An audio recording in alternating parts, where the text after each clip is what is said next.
Wow. I'm getting ripped tonight. Hi everyone, we're back. It's been a couple of weeks since we last played Secrets of the Fall. So the good news coming into today is the streams should continue as they have been scheduled. You'll notice, however, we are missing one. That is Apple. Apple is abroad and will be there for a little bit of time. So my brain has Steve, been. I have been meaning to tell you that we don't use the term abroad anymore to refer to a woman. Damn.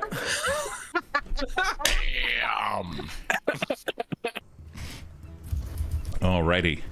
Just as you guys came in, or were getting ready to leave, you had all fought several river drakes, a four-eyed, tentacled, golden fish.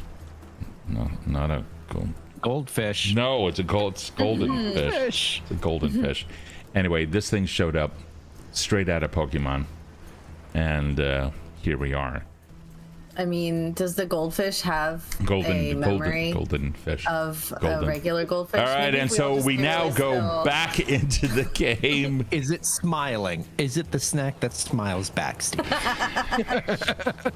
Dude, this thing's about to turn into a giant carp. I'm about to say, Steve's gonna get revenge on us. He's gonna be like, "You're making jokes about this fish." I know. Right now, it seems to be a useless fish. Initiative. It's like it's Magikarp. Oh God! Please do not turn into a Gyarados. Please.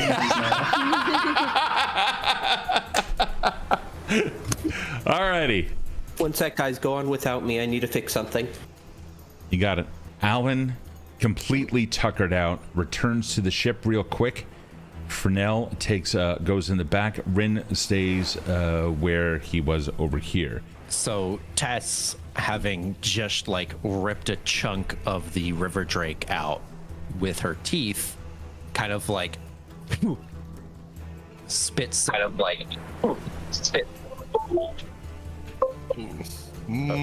It's ROFL. Spits the flesh of the river drake out of her mouth and turns to this golden fish, and I believe in the revamp it's called the Thalassian, the Aquan. Yep. That speech. Hello, fish. I take it you are the guardian of these waters. It takes an eager look at you. 4 eyes, all of them blinking simultaneously. It marked your words, noting that you said it, and slowly advances in the area before ducking underneath the boat and going to the other side. When it pops up, it has spun around, taking a look at the boat from this side. It goes down underneath the water, inspects the remnants of some of the other river drakes that have been defeated, including the one over here by Zora, until finally it disappears underneath the water temporarily, only for you guys to see a littler version of it pop up, and next to it, the parent. It is so cute. Oh, it is precious. I am very much hoping that the river drakes were not its friends. Frenell, Alvin, you can see Frenell is standing directly in front of you. Frenell looks at the fish and tries to speak with animal, noting that Thessalia has tried to say something, and yet nothing came out of it. Frenell's eyes glow gold just for a moment, and for those of you, particularly you, Thessalia, because you can now see the fish, you also notice that fish's eyes are also glowing gold in that moment. They brighten and then they dim, and then Apple begins to speak. Apple? Frenell, sorry, thank you. And then Frenell begins to speak, but in a voice you've never heard.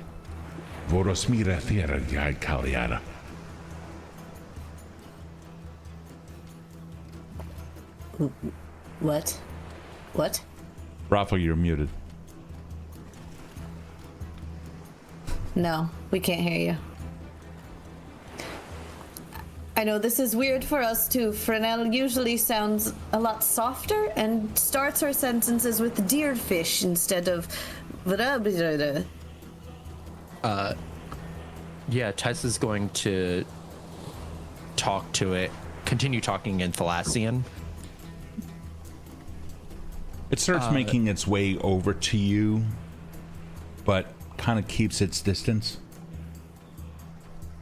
Despite the rampant bloodshed that you saw us impart upon these drakes, we genuinely wish no ill will upon the denizens of this lake. So long as-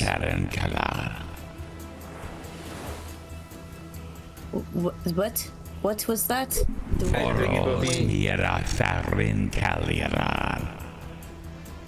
Rin? He's Rin. Guys, it's speaking to us in verse, actually. You are And catching the language? No, I don't understand a gosh darn thing it's saying, but if you open up that journal that the old man gave us, you will find that these are words, ancient words, chapter 2. Ancient words. It's saying ancient words to us. What words? Let's see. Celerin Vale Lunore Thaurin. Moros Falelar. Silorin Denial.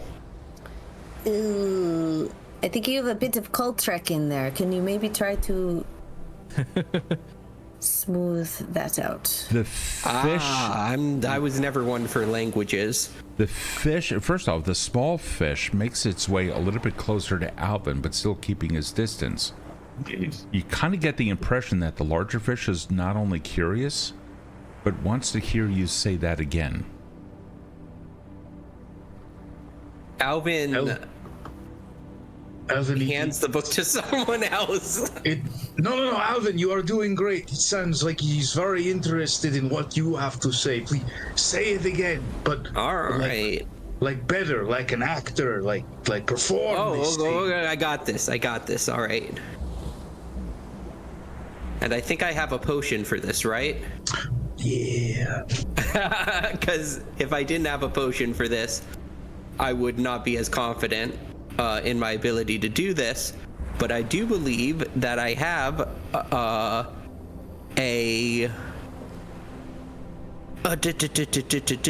no, I do not have a serene mutagen, not a performer's. Frenell turns around, takes a look at the book, indicating that the ancient words are mentioned on the bottom of page 23, the Moonlit Ritual, which, you may remember, looks something like this.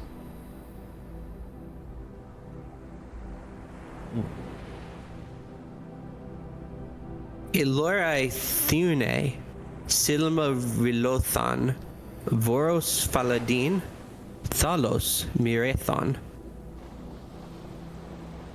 That was really good.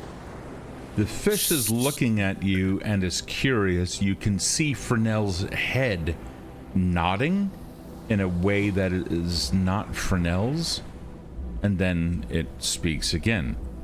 Voros mira falkren kalyar. Voros Mirathin Alorai Thune, Moros Dinael, Lunore Falelar. What do you believe you are saying? Oh, Alvin has no clue. Okay. Oh, absolutely. He's just rolling the dice because he has nothing better to do, and because this is just too weird for him. You know, he just doesn't. Yeah. Then, what is it that is making you to decide to respond with these words? Where are we? Oh, I'm just repeating stuff that he says and finishing the phrase as it's written in this book. See here where it says, working. Yeah. I think we're supposed to be in the water. when you do it. I mean, you want to jump in there between mama and her baby, go ahead, but... So Karl is going to Won't the book get wet? pick Alvin up and just dip his feet in the water. Oh, that's cute. And Alvin is going to proudly pronounce from the beginning, Elora Thune, Silma Rilothan, Voros Faladin, Thalos Mirathon. Frenell is looking at you confused, again, in a way that Frenell does not typically look. And Frenell looks at the fish. The fish blinks a couple of times, and Frenell's eyelids do the same. And then Frenell comes back. You do not speak that language. I will speak to you in something you understand. That's very kind of you. Thank you so much. Please get me out of the water. I'm terrified. Thank you. Thank you.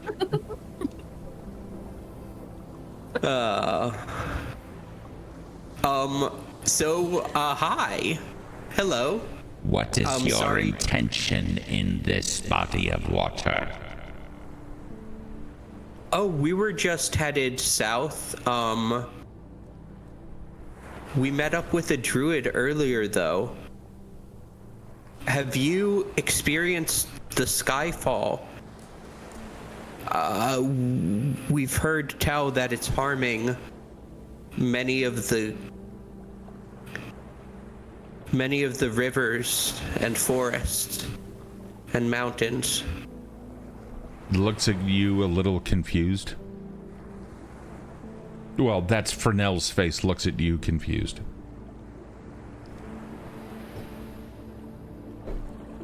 Suffice to say, fish, we mean you no harm passing through these waters.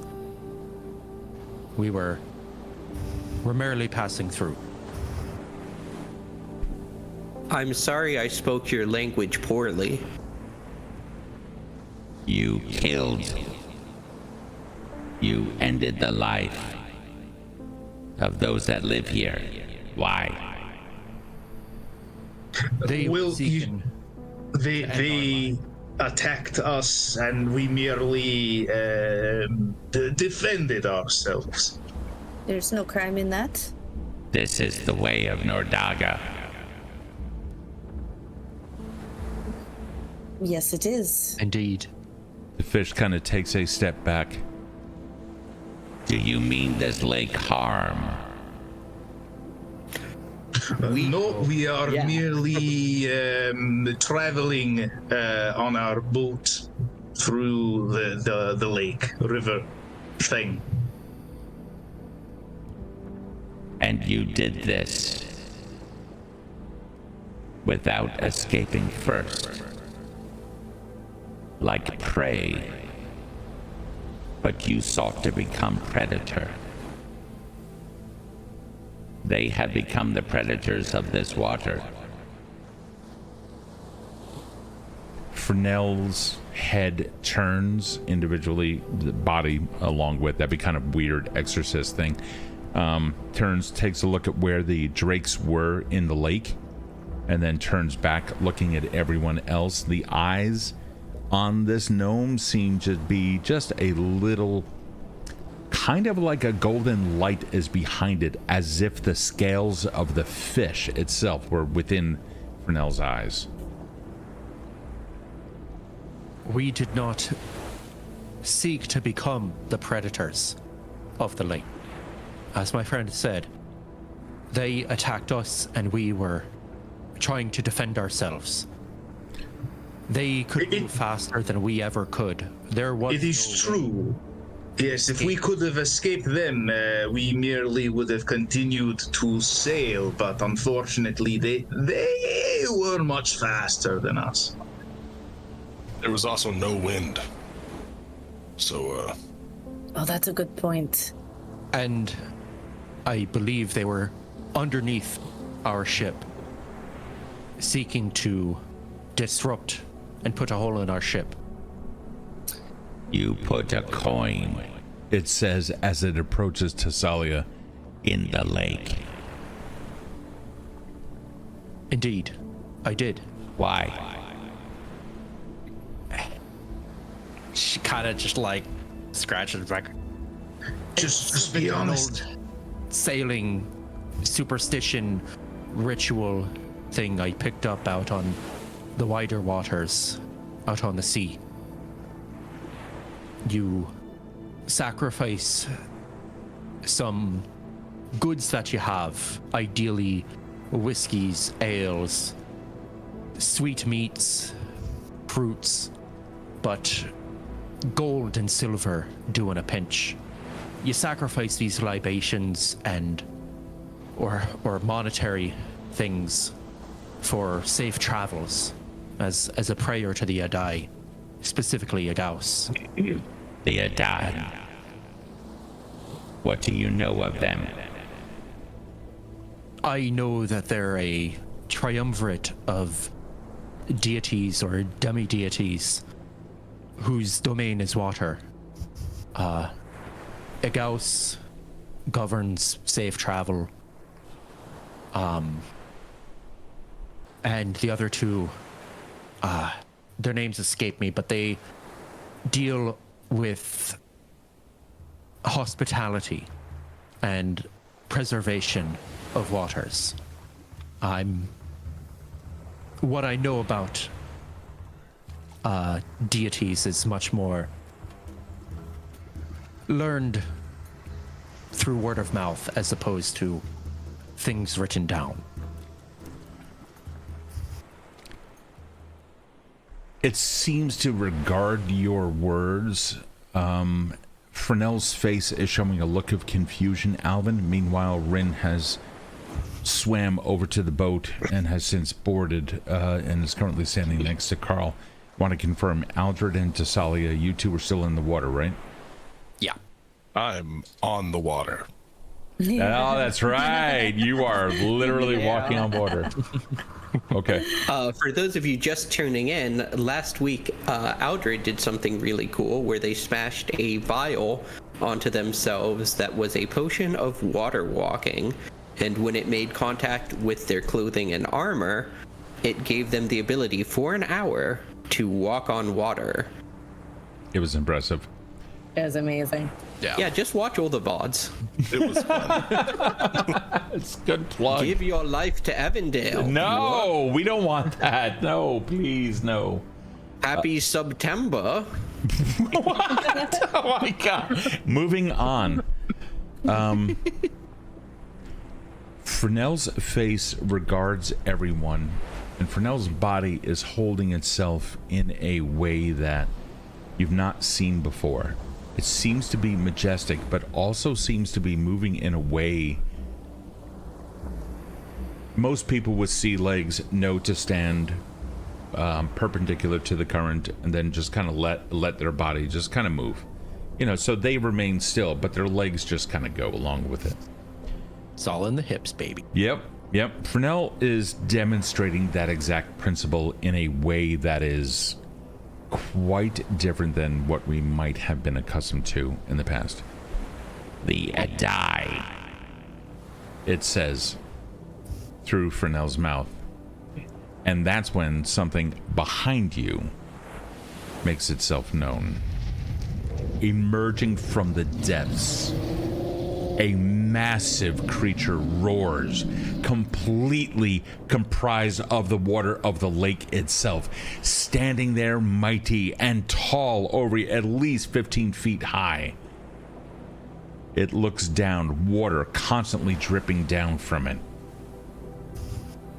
The Adai have accepted your sacrifice.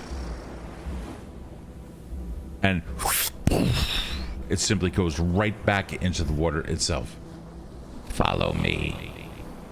It swims underneath the boat and then continues off to the edge of the lake. It stays about 20 feet away from the shore or so, where the water is still somewhat deep to be able to withstand its size.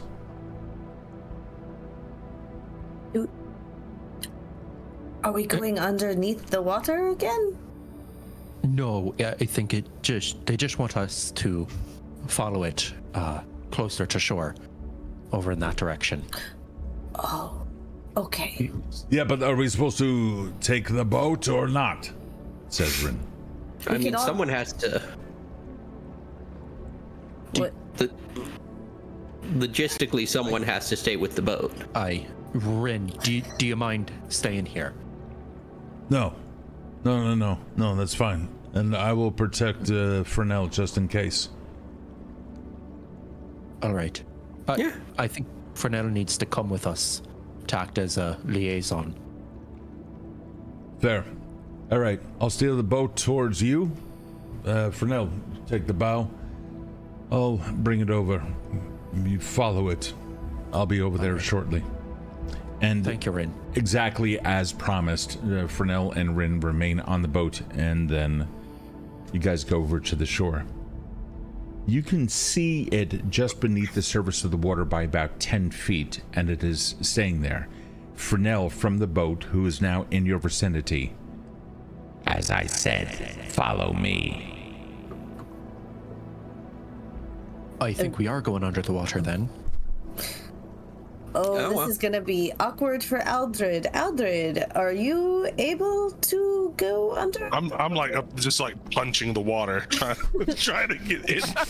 I like swim underneath and like hold your ankles. Like, Yeah, you end up hanging from him like a swing. Guys, I've got something for this, but there's only a 1 in 4 chance that it works. oh no, we don't want. We don't want to turn into a tree instead of an anchor. No, I will just, once we get over there, I'll blow the conch again, and we'll all be able to breathe underwater for the next minute. Okay. I think it's safe to say that everyone is in place and in a position of your choosing. Mm-hmm. Oh yeah, I just hop right in. There we go. Okay. Yeah. We're not even on Foundry right now because this is all going to be Theater of the Mind, so we can just switch off of that. Yeah. Okay. You guys end up... I hop right in. Perfect. Alvin, just first take the time to remove his damp shirt, and you can see he's quite chubby and not athletic at all, and he just hops right in the water. Give me a quick tally. Who's going under? 1, 2, 3. Oh, awesome. Cool. Good. Yeah, everyone. Perfect. Frenell and Rin remain up top, and in the water, you can hear it. This way. It goes underwater, just dives down. Thessalia, did you blow the conch? Yeah, I would have. Perfect. All right, cool. We're going in. Everyone has water breathing. All right. Woohoo. When you get down there, there is a comfortable familiarity with this. First off, this lake is a little bit cleaner than the one that you have been in previously. And despite what lies down at the bottom, it is not that deep. You can see the bottom clearly. That makes it... This is the only uncomfortable part. You see the remnants of skeletons and other things. Matching it up, you realize that the bones are of the approximate shape as is your host. And you only see a couple of river drakes on the periphery of them. It looks like the river drakes have been terrorizing this, and a battle of sorts had taken place here. But this fish does not seem to be paying much attention to that. Going a little bit further down, and again, you're maybe about 20-25 feet from shore at this point. You're going down about 30-40 feet.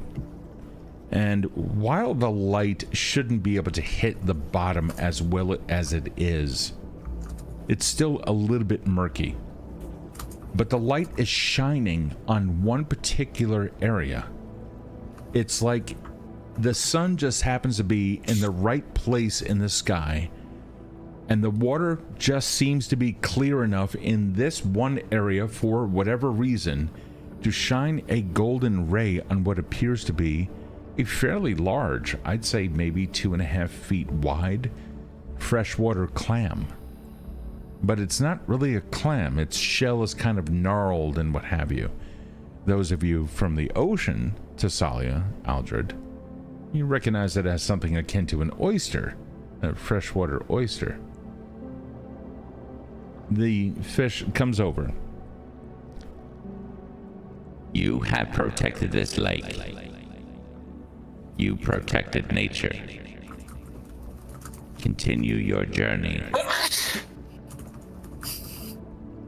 with this.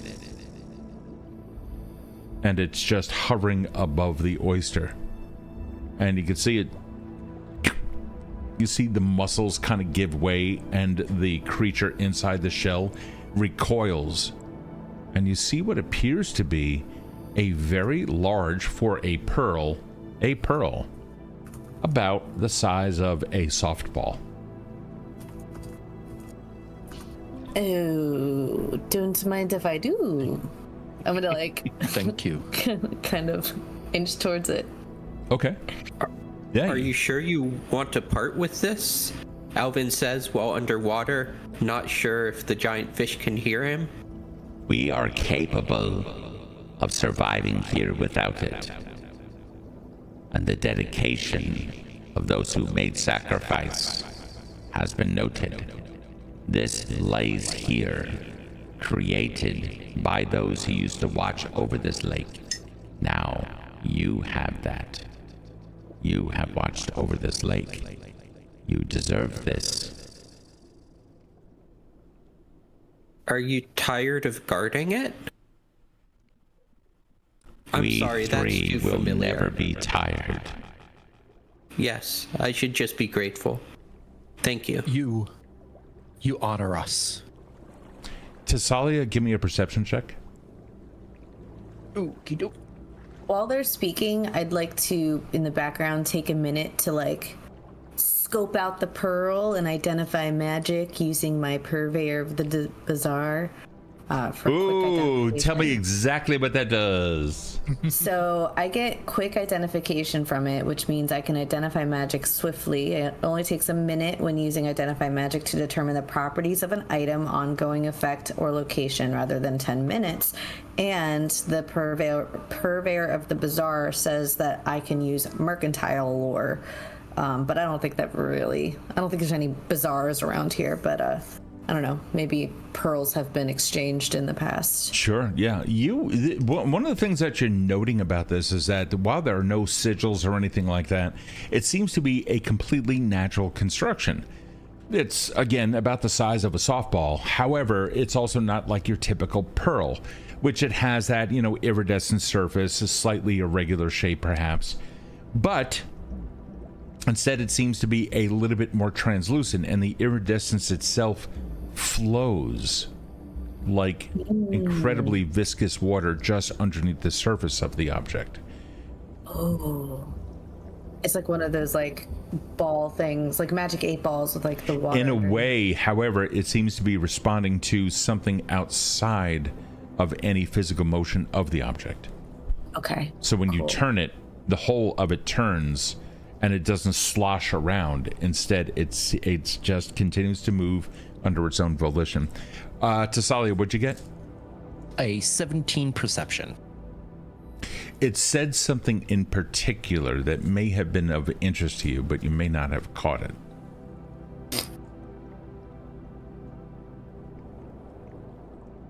Yeah. Did you catch anything about the number 3? No. It said, We three. and then it continued its sentence. Gotcha. You said 3. The water alongside it begins to shimmer a little bit, and you can see 2 others. Remember that large thing that popped up out of the lake? You can see it taking shape there. Completely amorphous shapes. They change as the ebb and flow of the water changes. It's almost as if there's a slightly greater concentration of water in a very specific shape that is causing the light, whatever there is of it, to hit it in such a way and refract differently than the surrounding water, allowing you to essentially see a water creature within water. But what you're picking up on,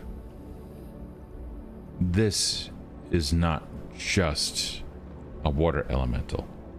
You guys have seen water elementals. This is not that. Thessalia, give me a religion check.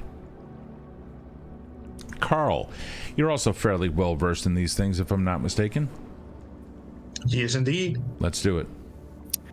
That is an 18 for religion. Let's see what Karl gets.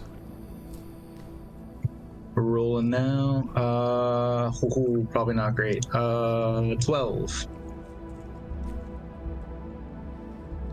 It's not common, Karl. It's not common for you to see these things underwater, and there's a tremendous amount of distraction that seems to be preventing you from concentrating on what it is. You're simply gathering information from all different sources, it seems. But Thessalia, when it said 3, you not only noticed the 2, but within and around the goldfish itself, the golden fish itself, you see a third one as well, equaling 3 entities of approximate same size. They happen to be appearing about 10 to 15 feet, varying with ebbs and flows. And as quickly as they came, they begin to dissipate. Take it, you have earned it, and watch well the ways of water. Yeah, Tess is just like jaw fully agape at this point and just slowly goes forward to this oyster and reverently just squats down, scoops it up, and just stands there for a moment holding it, and then looks at them again and says, "You truly honor us. Thank you." It's already begun to move away. Yeah. You receive it. First off, it's now on your character sheet under treasure. Thank you. And you immediately know what it does. Ooh. While you hold it, you also feel a connection to the others, as if when Thessalia is touching it, those else who were involved in this have an understanding that Thessalia is currently holding it. So you are aware of its presence. And as Thessalia learns what this object can do, so do the rest of you. So this is going to necessitate Thessalia to tell us what it is.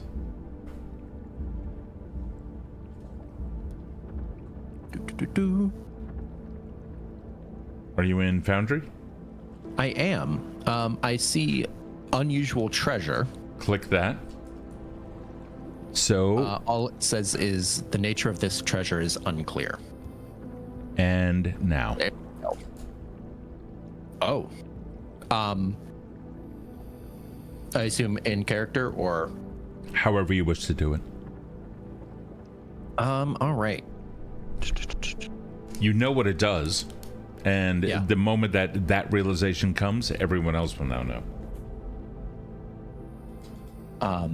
Yeah, so Thessalia, kind of holding this, turns back around and starts heading towards everybody else and says, this will allow us to cast spells that control water and summon water elementals to aid us. We should get back to the boat. Mechanically, once per day, we can cast control water, and once per week, we can cast summon water elemental. That's pretty Nice. fucking dope. KJ just gifted a sub to Sithy413.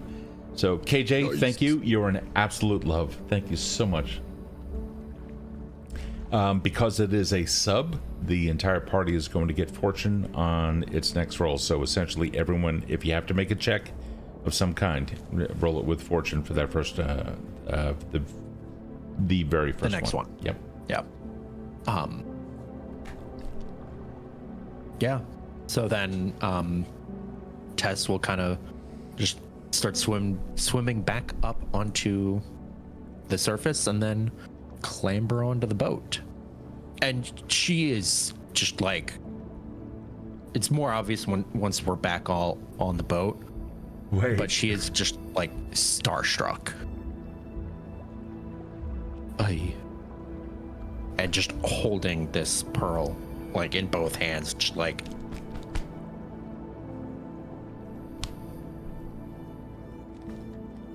So, Thessalia, Make you that the know, next 6, by the way. thanks for putting that coin in the water. It seems like that made a big difference to that really creepy fish thing. He means really nice fish. It's That super Terrifying eldritch fish who had amazingly a giant nice. oyster friend. And best friends for life. Carl, give me the two of you. Give me performance. Oh boy, Alvin's Remember, roll with fortune. oh yeah, that's a good point. Oh, I mean, I guess I'll roll it again, but I got a 19 right now. Let's see what we have. Yeah, 19 was higher. Okay.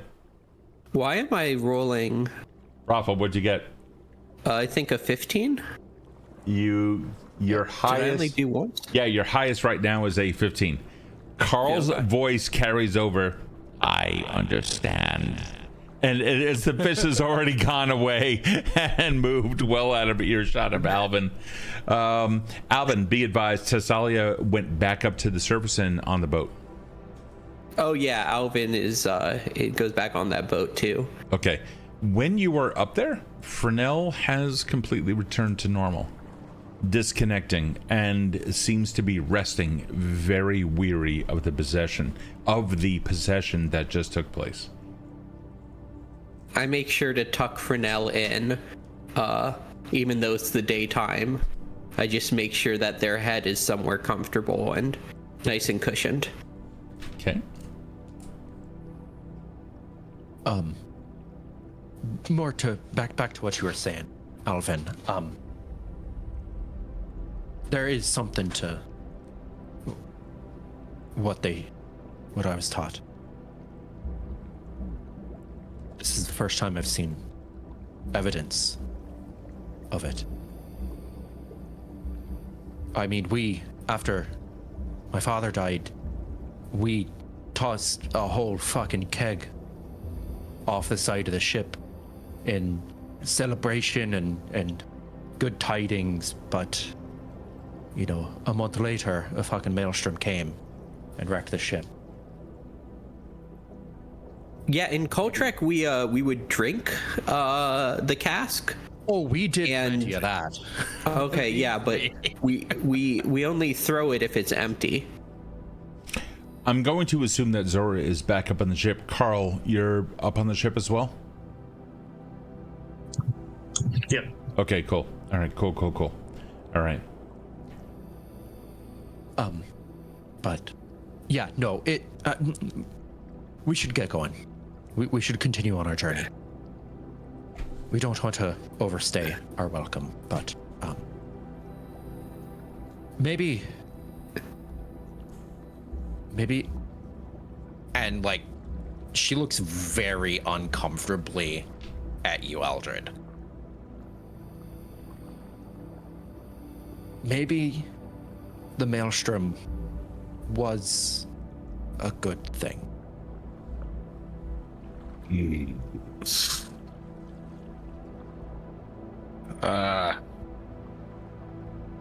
A lot of people died. I know. I know. I don't say that lightly.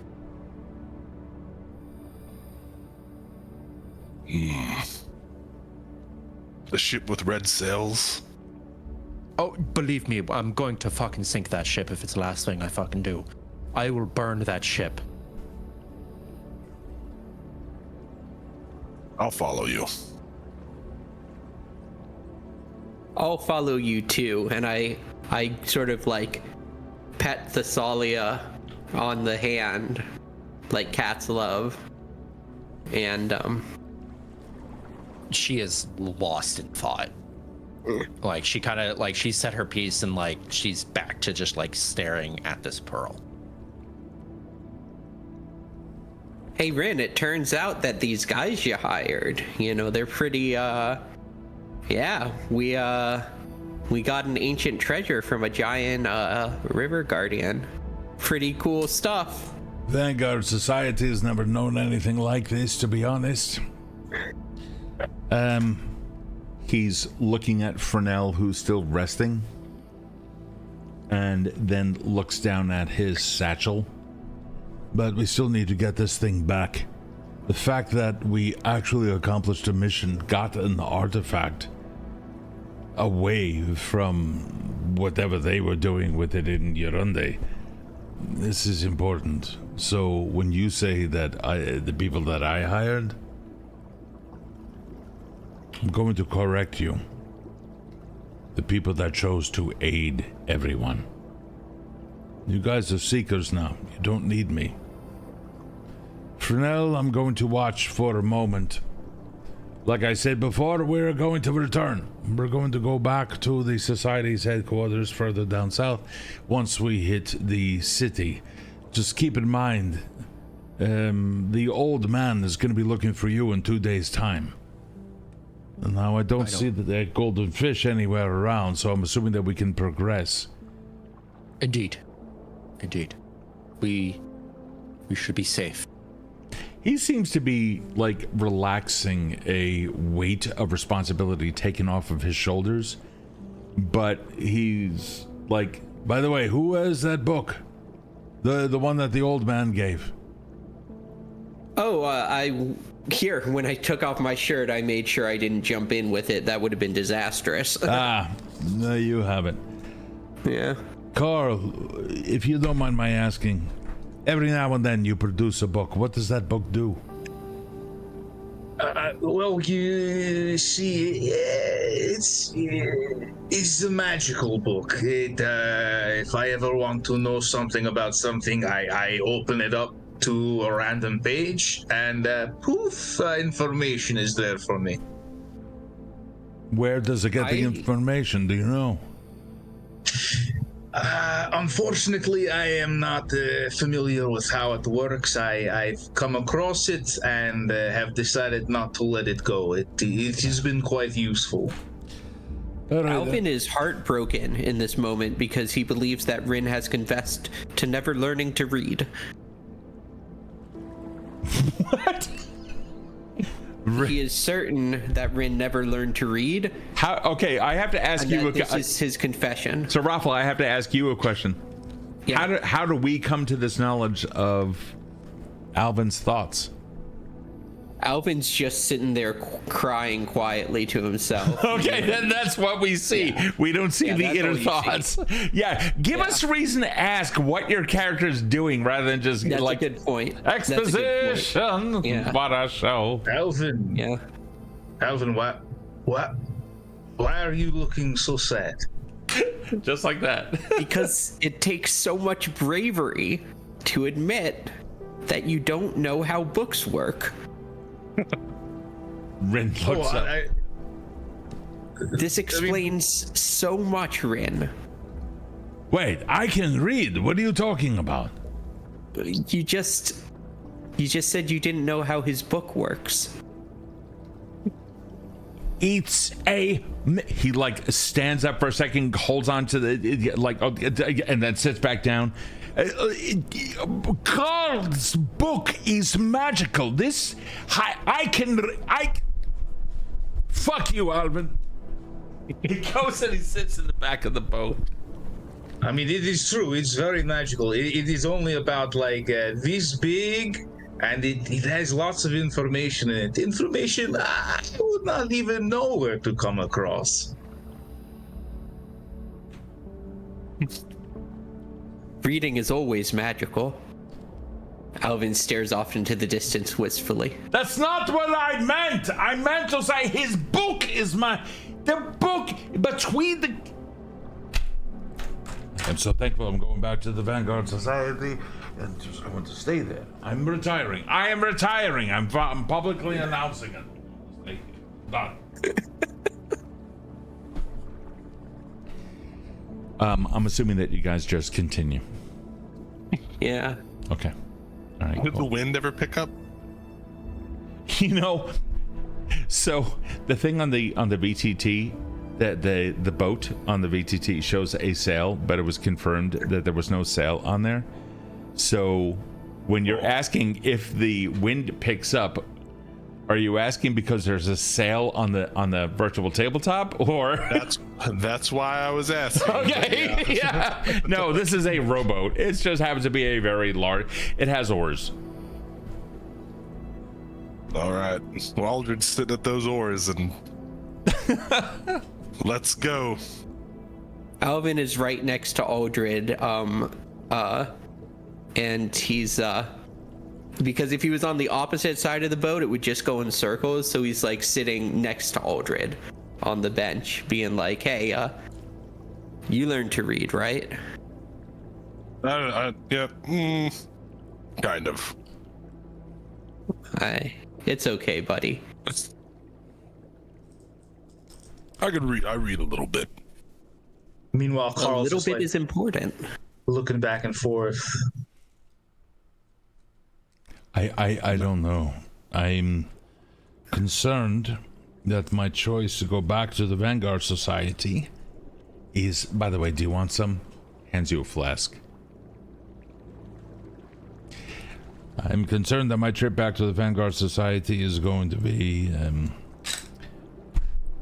that one over there has yielded more secrets than most anyone else, but the manner in which he chooses to do it is going to kill somebody. We've survived this far. I'm about to say, we just have to be very lucky. That's fine. That's fine. By the way, we've been journeying about. It's been another hour or so since the fish. I think we are going to start getting close to the city soon. Hopefully, anyway. And then we'll be able to do some trading and a little bit more. But when do you want to stop for the night? How soon? I know we just fought. I don't know if all the wounds have been. How long is the trip to the city? Still some days, I would say. He pulls out a map, lays it out on the deck, and let me give you the map.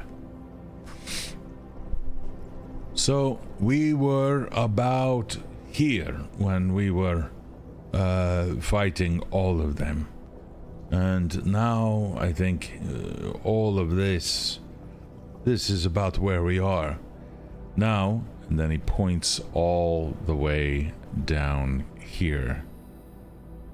This is where the city is. We're going to come across many villages in this area, but Skirviiri is all the way down. It's quite some distance. Takes out like a little compass, starts doing some measurements. Give me a second, I'll give you how far. Tess kind of snaps out of it a little bit, looks over her shoulder.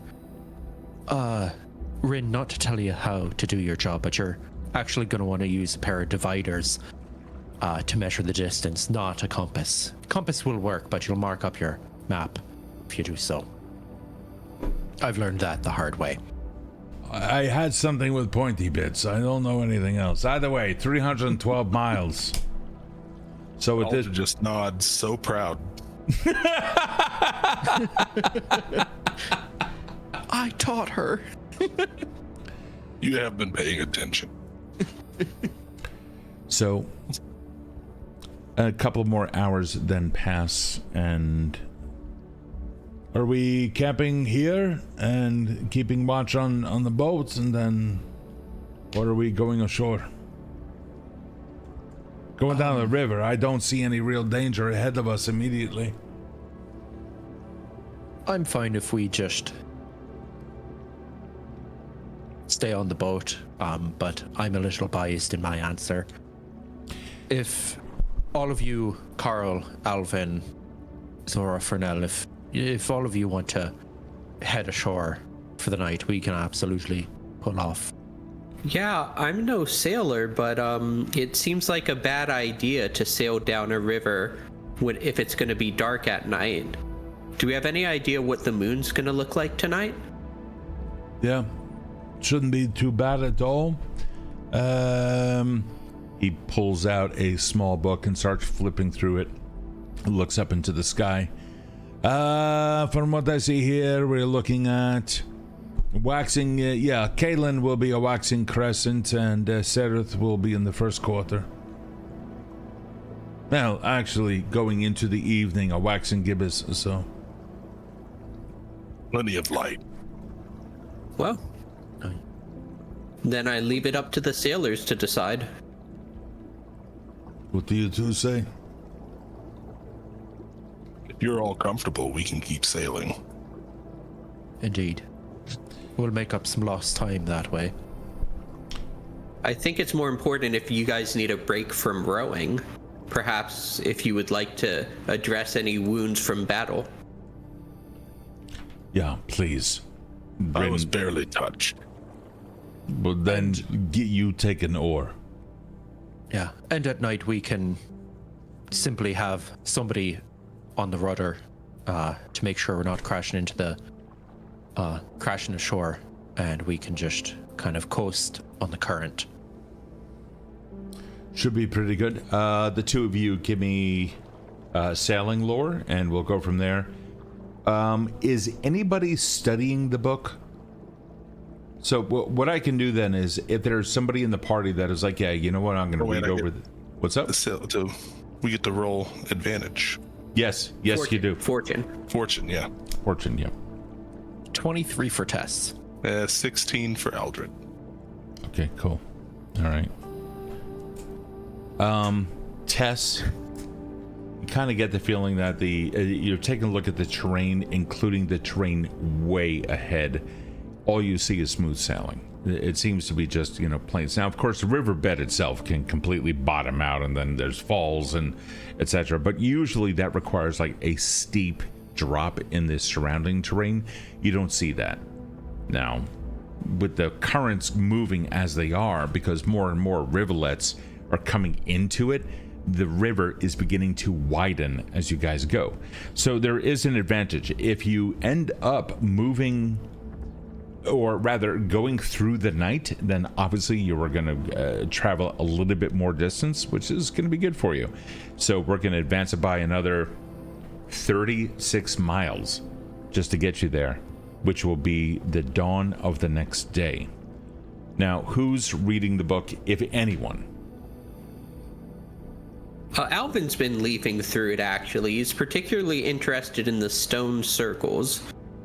And he's looking out at the banks to see if he sees any stone circles, so he can be absolutely sure not to disturb them and invite the river's anger. Give me a perception check. All right.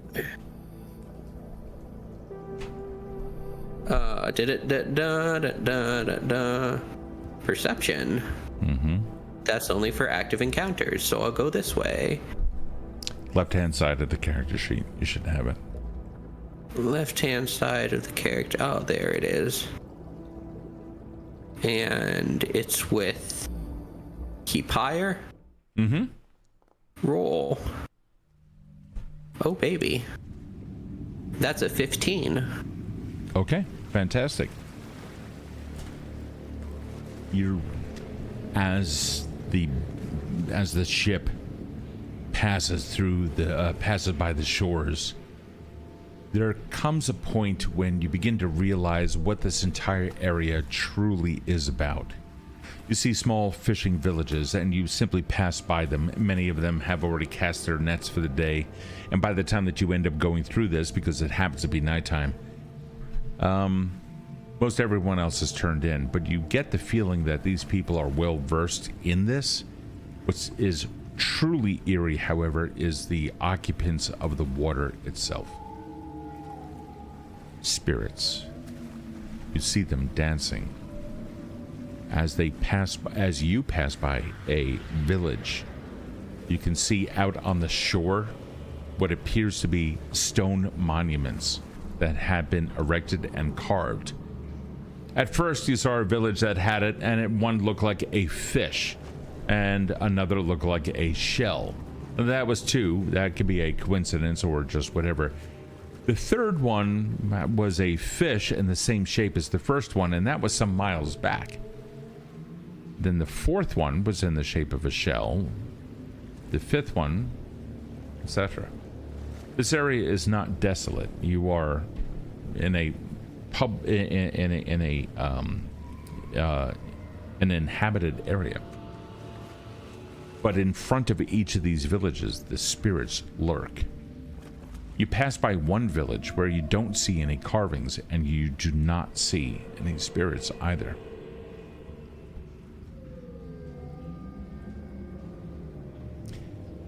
What do you make of?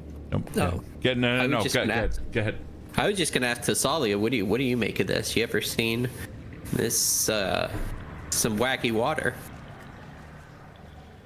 I haven't seen anything specifically like this, but it looks as though these stone circles are protection against the river spirits. The river spirits in this case seem to have their backs turned to the village and are looking down in the river. Oh, my bad. I didn't explain. Not your fault. It seems as though perhaps these stone circles invoke protection from the river, from outside sources. You get all that from just some statues and some creepy lights? Well, if you look close at these spirits, they're facing us, facing the river. Their backs are to the village. Can you make... They're looking in the river. The two of you give me a sailing lore. Karl, on any of these lore checks, due to the nature of your character, by all means, please join in. 24. Ooh. 25 for Tess. And sorry, just checking, is this a lore check on the spirits or the stones? Whichever you're investigating. Cool, sweet. I'm going to do one on the spirits.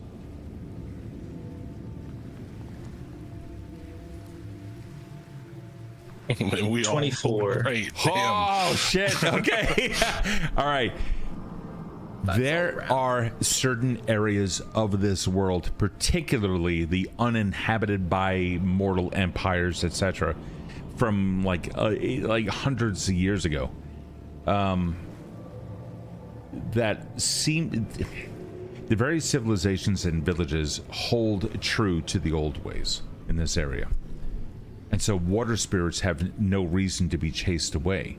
In fact, they are invoked to keep harm from coming to the village, to allow a balance of nature between the catch and those who feed upon the catch, guaranteeing that there is no, essentially, imbalance that occurs.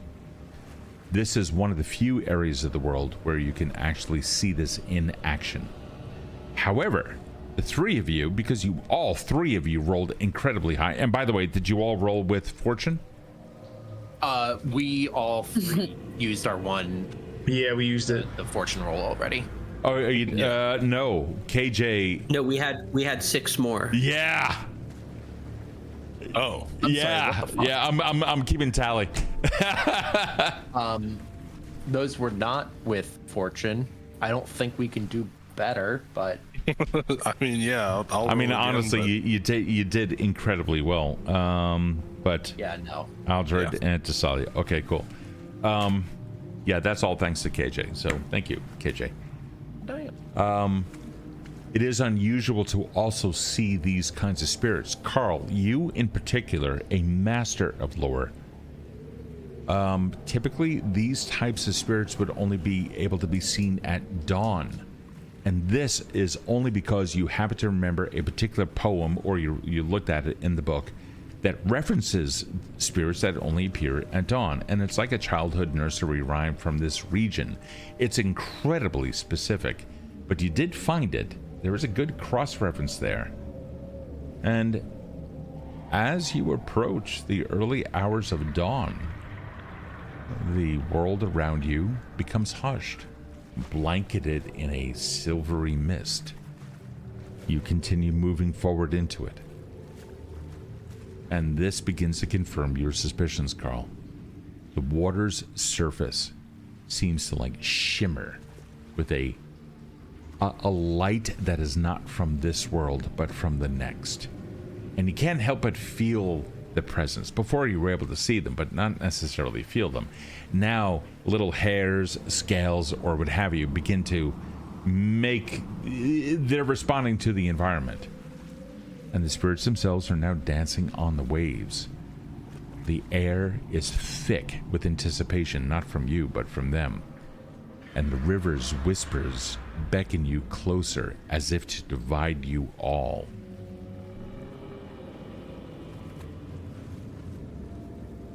Well, is it me or these waters are reflecting the land of the dead? And I mean, is it me or they are seeking to have us join them? Yes. It certainly seems that way. Karl, as soon as you speak up and Thessalia responds, you can see just over Thessalia's shoulder as the ship is, as the vessel's moving, so is the spirit with it. And you can see it moving, and out of the mist it coalesces an arm, and then you can see a head with a smiling face, and it begins to move in a rhythmic pattern. You do not feel any ill effects by it, but it seems to be communicating to you in a non-verbal fashion.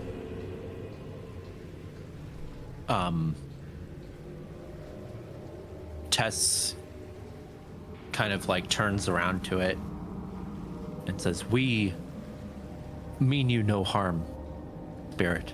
Its eyes, now coalesced orbs out of the mist, do not seem to be concentrating on you, but rather the one who spoke, Karl.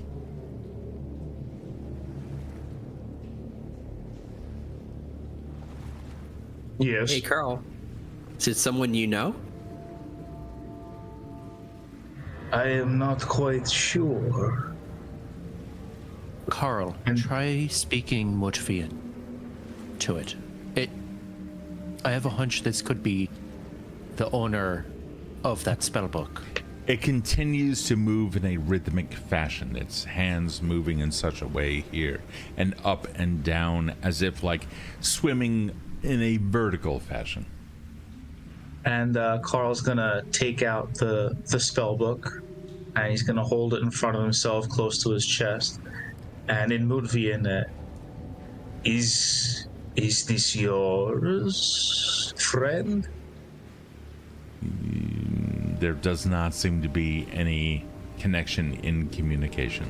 It continues They doing don't- what it was doing. They don't seem to recognize this. She's staring at me. You have to dance back. Hey, Aldred, maybe you should try speaking in, what's that one that you know from around this area? Jotun? Jotun, yeah. Maybe it knows Jotun. Is that your book? I don't want Karl's actions to be swallowed up by additional dialogue. Aldred said something. Karl, are you reacting to it? Did he say anything? Is it his book? He seems to still be doing the dancing thing. Hello, and he's gonna just say that in regular. What's it called? We don't call it common. call it. it's like a burial. A Virial, thank you. Hello. Try to mirror its movements. Dance with it. Give me a performance check. Did you just do like a TikTok With NPC? I think he Yes. Well, what'd you get on that? It was not very good though. I got an 8. You have, do you still have fortune on this? Oh, Yeah. I guess I still do. Yeah, you're you right. do, dude. did. Yeah. I gotta remember that for like the last 30. 16. Carl, as soon as you begin to mimic, you see something out of the corner of your right eye. Towards the bow of the ship, a little stream of moonlight, just as clouds begin to clear, comes down on a distant stretch of water, and you can see rapids. But then as the clouds move, a new beam of light comes down, and off to the east side of it, off to the left side, because you're heading south, you can see that it is not rapids. In other words, if you go to the left, you won't hit rocks. Who has control of the paddle? We gotta go left. Left. It's very, very nice left. It's very bad to the right. Yep. Got you. Okay, yeah. So that would be port. The port side, yes. Port side. Head for port. And then also, do we have port on the ship? Because Starboard, I'm actually. thirsty. That'd be starboard. Oh, hold That on. would be starboard. Port is left. Port is Port left. is left. Yeah, side, port yes. is left. Port is left. Yeah, PORTLEFT. To fuck. Anyhow, you end up doing it. Not a problem. Aldred, perception. Okay. Sorry. Alvin, perception. Okay. Oh shit. I'm still here, guys. There's my character. There's perception. Keep higher. Roll. Oh baby, you're gonna like this one, Steve. We rolled a 12. One of them was a crit fail. If that makes a difference. So the 12 is what? All right. So that was with portion The at 12 least. was me rolling a 6 with a +6 to perception. Okay. All right. But you rolled twice, right? I did roll twice, yes. Okay, cool. Okay. Carl, Alvin is looking at the book, and you kind of catch a glimpse of something. Give me your perception check while you are dancing. Yes, don't stop dancing.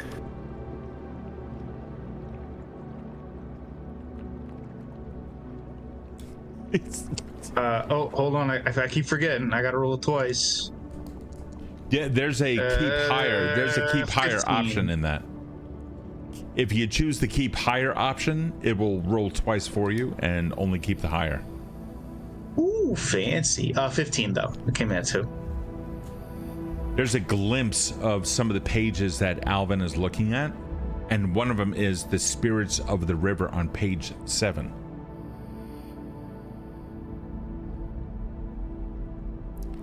From this point forward, though, I'm not going to force the rolls to make sure that you guys have what the hints that you need. Chris is like,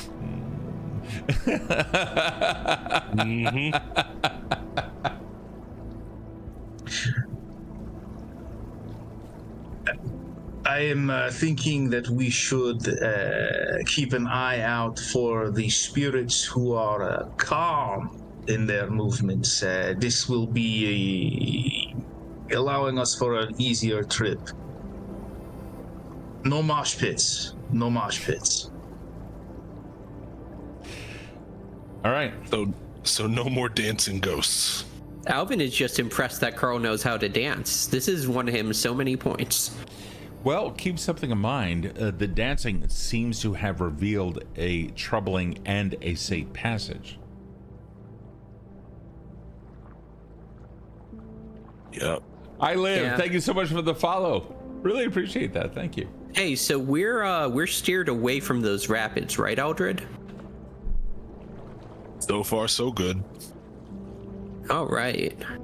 Then I can keep reading this book. We got someone up front keeping watch, right? What? Yes, oh, yeah, I will. that was me. I will keep watch. I'll keep at least one good eye out. Keep dancing for the ghosts, please. Yeah, I don't mind the dancing either. You can, good. It's good for the ambiance. As the morning closes, and you guys now come into, or rather, as dawn closes, and you guys now come into the into full daytime. You no longer see the spirits. Can I have a sailing check from both Thessalia and Aldred, assuming you two are the ones who are doing this? Yep. No. Oh boy. All right. That is 17 for Tess. 15 for me. Okay. Seems to be a little bit on the dangerous side. You managed to cap it. You managed to catch it a couple of times. Rapids over here with rocks, and then you managed to find a way around it. There were a couple of times there where there was a scraping along the hull as you continued journeying. There was something that Karl was doing that allowed the spirits to be seen in their fortunes, or rather giving you some guidance. Now that the spirits aren't here to warn you of what is ahead, it could be a little bit more perilous. With the spirits gone, do you think perhaps we should park the boat, take a break, wait for them to reappear, and guide us safely through? We could park the boat and possibly look for some high ground to look down on the river. We could do that as well. I mean, take it from me. You are talking to a guy who very much dislikes spirits, and I'm trusting these spirits. They've been pretty cool so far. It did get you to dance. That is also fun, yes. I agree with both of you. I think it can't hurt to pull the boat up safely and wait until the spirits reappear. What time of day is it that you do that? This would probably be right after dawn, maybe like mid-morning. Okay. After a couple of close calls. Okay, no worries. The day goes by. You guys are now on shore. There's no spirits to be seen anywhere. You know, if we still had one of those potions of water walking, we could smash it on the boat. And I'm not sure what would happen, but we would learn something. The bottom of the boat isn't flat, it's pointed, so the boat would just keel off to the side. Yeah. Wait, you've tried it before? No, that's just how boats are constructed. If it can't go, we can discuss this later. Can all of you help me get some stones? Sure. I have an idea. Some stones, pebbles, rocks. What size are we looking for? Sized stones.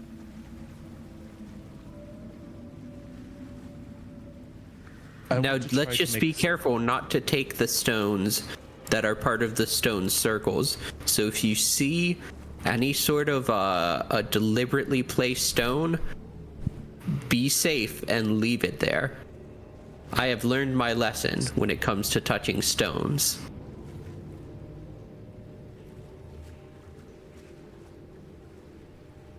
All right, well, you heard her. Let's gather some stones. Yeah. Yeah. How many stones are we gathering?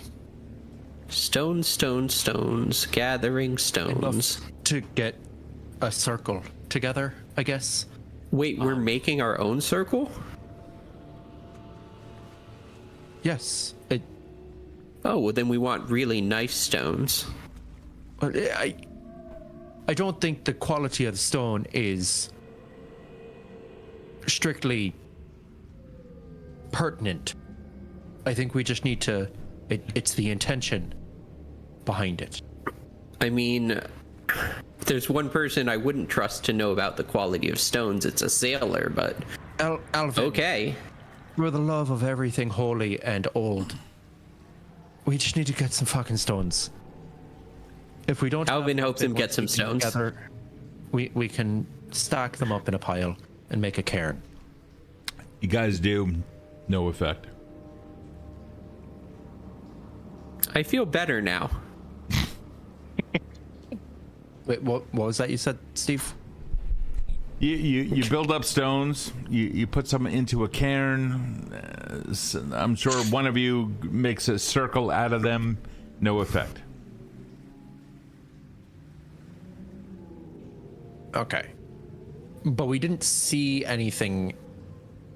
It's happen. also that is correct. It is also daytime. Exactly. Yes. That's where I was going. It's daytime. Yeah. And Alvin, you know the carvings that they had? Oh yeah, I was looking at him pretty careful. Was there a pattern? Huh. So I think it would rotate. It would go fish, clam, and then the next thing. In that order. And the next thing was what? Steve actually literally said the next thing. I'm quoting what Steve said verbatim. Do you remember what the last stone circle? Well, if the No, literally the DM didn't say it. I can't. No. Do you remember what the last stone circle we passed by? Oh, that we passed. Oh, yeah, it was a You fish, haven't. thankfully. You haven't. You have not passed any stone circles yet. Oh. I do not remember at all, actually. You've come across them way in the past, way up north, but not on this river. Oh, when we were passing by the villages. There were stone sculptures. That's not a circle. That's it. That's it. Okay. I'm about to say, like, I know past stones. Yeah, stone sculptures, yeah, but not circles. No. I thought you said we passed by stone circles. No. Oh, I was confused about it too. No. Because you guys, if you look on page 101, it's called the stone circles, and I think that's kind of planted a. Yeah, I was wondering where y'all were going with it. Stone circles. Okay, good. So Rin props. I was like, I remember statues, but maybe I missed something. Rin props himself up. What the fuck are you all going on about?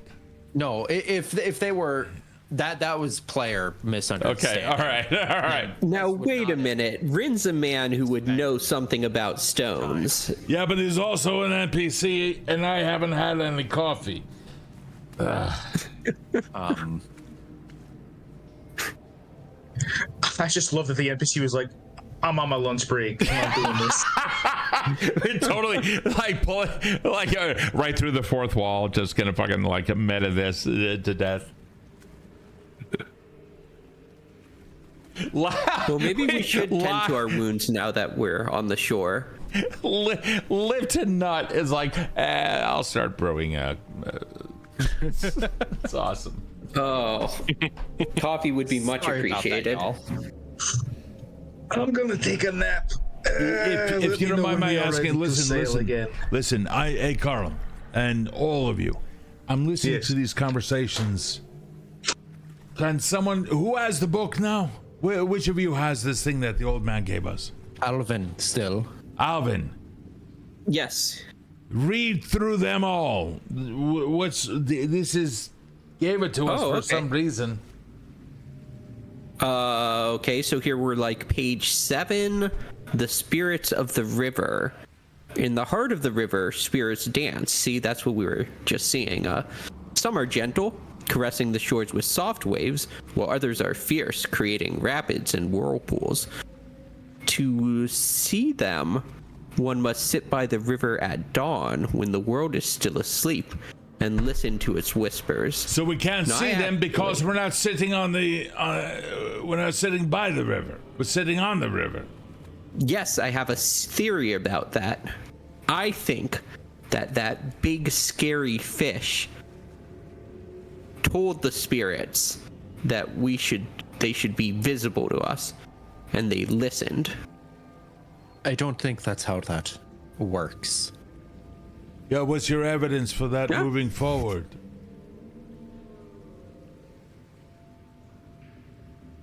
What?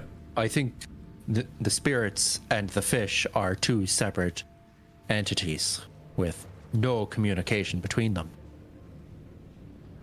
Huh.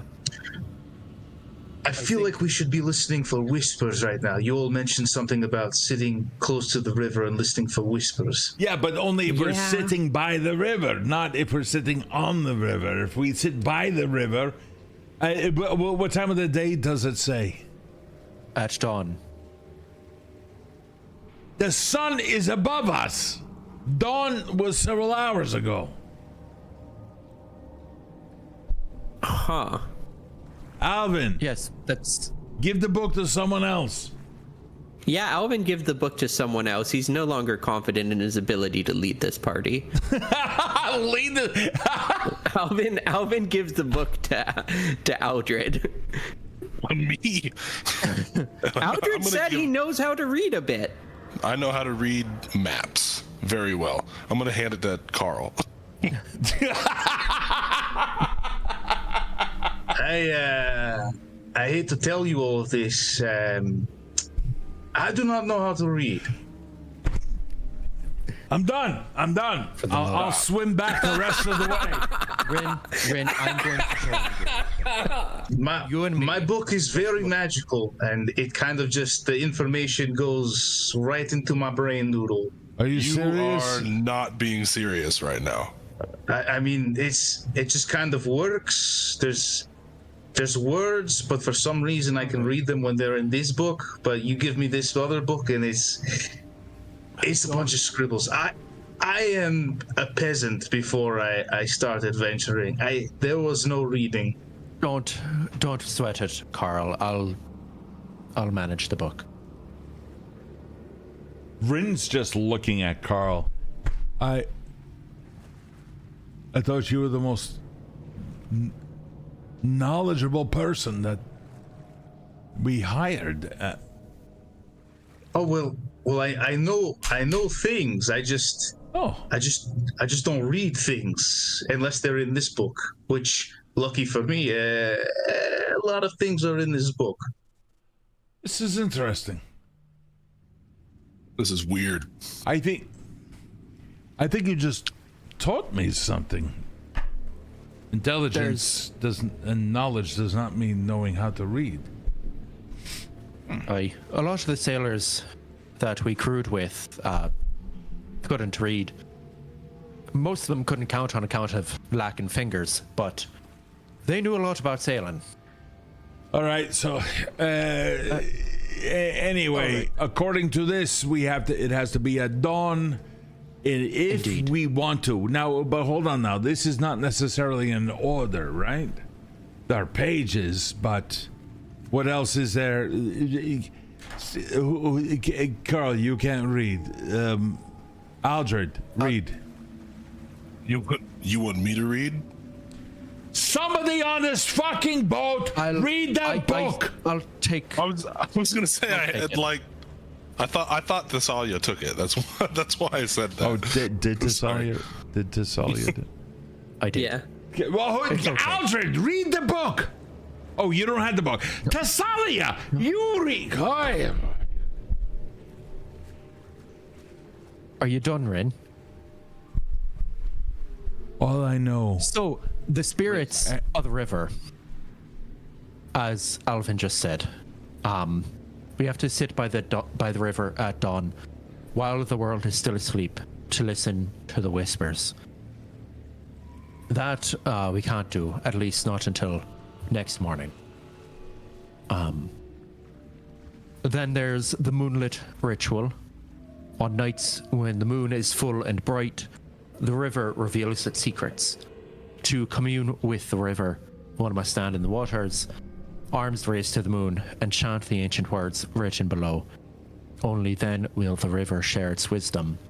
Alvin, I believe these were the words you were trying to talk back to the fish, and it was... So wait, we just had a waxing gibbous, was it the night previous? Yes? Indeed. It Yes. will be a few days, I think. So full moon, should be on its way. Well, hopefully we will be able to use it to our advantage. Hold on nights when the moon is full and bright. Yeah, that makes sense. He begins looking in his almanac. You should note, though, that the last time something was only supposed to work on a full moon, it tried to turn me into stone. That's because didn't you touch something, say something, do something, make a face at something? Yeah, I touched something. All right. According to the almanac, 1 week hence, 1 week from now, there will be a Sereth. One of the two moons will be in full. Then it lists the ancient words, which Alvin was trying to say to the fish. So we don't need those for like another week then, right? No. Okay. Guardian of the Depths, I presume that would be the aforementioned fish. Gonna skip that. Page 59, the Cursed Waters. There are places in the river where the waters turn dark and cold, and these are cursed spots where tragedies have occurred. Said those who enter these waters will be haunted by the memories of the past. Anybody haunted by any memories of your past? Well, Okay, let us steer very clear of those places. I don't like. So, Karl, you're the last person talking. What time of day is it right now? Well, we just recently said the sun was directly overhead, so I would say it's probably a little past noon now. Okay, so still daytime. All right. A cold wind from the north begins to envelop the area. Just as you say this, Thessalia, can you repeat those words? This is going to be for RP effect, not knowledge.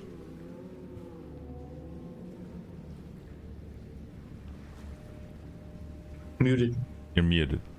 Yeah. Of course I'm fucking muted. Sorry, let me just drink some water real fast. There are places in the river where the waters turn dark and cold.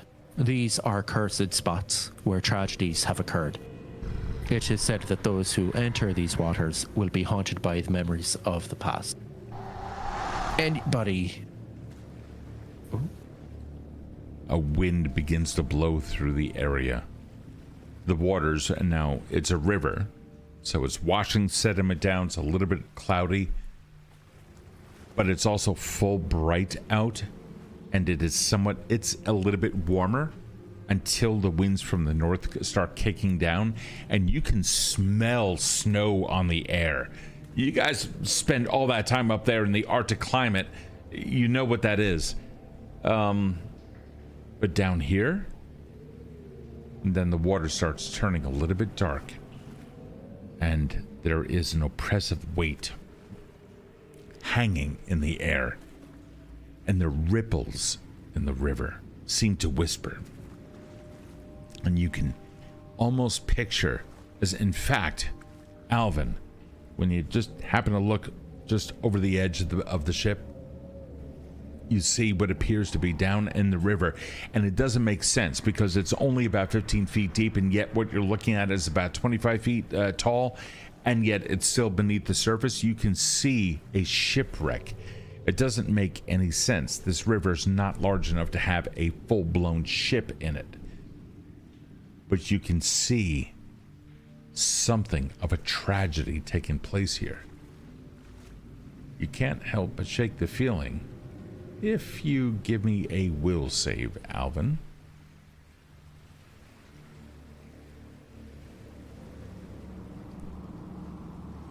With fortune? Yep. You still haven't, courtesy of KJ. Oh, wow. That's a lot of fortune. There's one more after this that Alvin has. Yeah, there were 6 of them. Alvin rolled a 21 for stoicism. All right. Alvin, you understand that what's in the water is carrying and depicting history. And you have the notion that these waters have witnessed sorrow and despair, and the memories of the past seem to cling to every droplet. Not that you are experiencing the memories, but that those memories are within the water. Can I relay this to the party? You can do whatever you wish. Guys, I think the water, it observes the sadness, it feels the sadness and the tragedies, and it attempts to convey them to us. Or something. This is when Thessalia was reading that whole passage. Well, yes, from the passage that Thessalia just said, it could be our own sadness. And I do not wish to relive that. Is there a way to avoid these cursed spots? Well, it I'm said- sure if we sat on the banks of the river at dawn and listened to the whispers, I'm sure we'd know, but I'm not seeing anything in these pages. Yeah, no, there was definitely the Song of the Waters, but we don't know that song. Hold on, Thessalia, read that passage again. There are places in the river where the waters turn dark and cold. All right, that's These are happened. cursed All right. spots where tragedies have occurred. It is said that those who enter these waters will be haunted by the memories of the past. So nobody go into the water here. The water has the memories, not... All right. Oh, Let's- I get it. Guys, Not The look into water. The water. yeah, don't go in the water. It's that easy. No, don't. I think perhaps, Alvin, you said you looked into the water and you saw something. Aye? Oh, yeah, there was a... I mean, it doesn't really make sense, because... Yeah, I saw all of human tragedy taking place all at once in the form of a shipwreck. Don't But- look over the side of the boat. Oh, no, I think don't it was see a the metaphor. memories. No, if this is anything like any of the, tall tales that we tell at sea, there's a grain of truth, a grain of literal truth. in it. Rin Don't pulls witness a it. Rin pulls a fur over his shoulders as that northerly wind kicks up. All right, fine. What else is there? What else does the book say? So that's the cursed waters. Next is the river's gift. The river is generous, but it also demands respect. Those who take from the river without giving in return will face its curse. But those who honor the river, who protect its waters and creatures, will be blessed with its gifts. I think that's referring to the boon that the fish gave us. Guess we'll The Song find of the out. Waters. Alvin, I think this is what you were talking about. There is a song passed down through generations that speaks of the river's power and beauty. Those who sing this song by the river's edge with true heart and soul will be granted a vision of the river's past, present, and future. We don't know the song, but something to keep in mind. The stone circles along the river's banks one may find circles of stone. These are sacred places. Whoa. You mean find circles of stone, not create. And he looks over at Aldred. That wasn't my idea. You were talking about it. You were going to collect it just before when we pulled over. No, that was That's all you told me to. Oh, Thessalia did. Yeah. Look, every ship needs a captain, and it is a captain's prerogative to build a circle made of stones. All right, fine.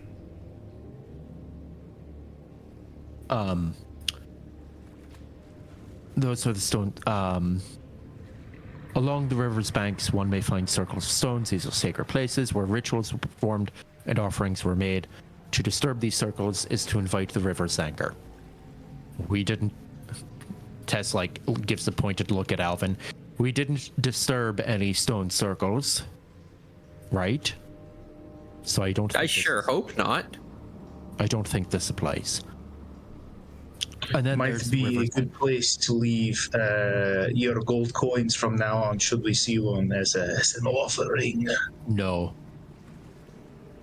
the Adai won't receive the blessing if it's not in the water. But I do think that if we see one, an offering should be made, perhaps. And then there's the river's end. Every river has a beginning and an end, but the true end of a river is not where it meets the sea. It is in the hearts and memories of those who have loved it, who have listened to its stories, and who have been touched by its waters. All right.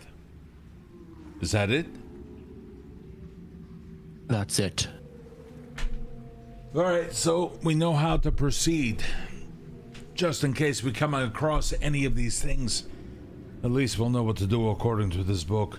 This whole area has been cursed by war since, past 1,000 years or so. So there were way to the north stories I told of those things that lived up there, that when they died, their blood poured into the river and caused the river itself to become alive in ways that don't exist anywhere else. We are the fortunate few to be sailing on this right now, or not sailing, we don't have a sail, but to be traveling down this river. Crazy. It's exclamation point D8. There's no roll. So at least now we know what to do. In the meantime, the day passes unless you guys tell me that nothing else does. Or, sorry, what the hell? I don't even know where that came from. Unless you tell me that you are doing something. No, I don't. I think maybe, after rereading the book silently to herself, Tess comes up at the bright, looks at Karl and says, "Perhaps we should try dancing again." Do you remember the dance that the spirit did this morning? Yes, I do, and Karl will go by. Because we did park the ship, right? I'm not fake remembering we that. it's written cool. As like, we're going to, it's nighttime is going to be coming. Tomorrow we're supposed to get it's already, we hit the overnight. Today is when we're supposed to hit receive news from the old man. So might as well pull over and camp for the night. Indeed. And as we're pulled over, Karl will go to the edge of the river and just look at Thessalia. I think it went something like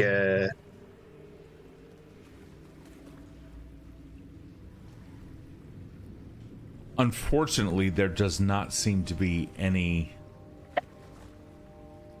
There's nothing that's happening. Yeah. Well, it was an idea. Except Aldred seems to be mirroring, or almost did.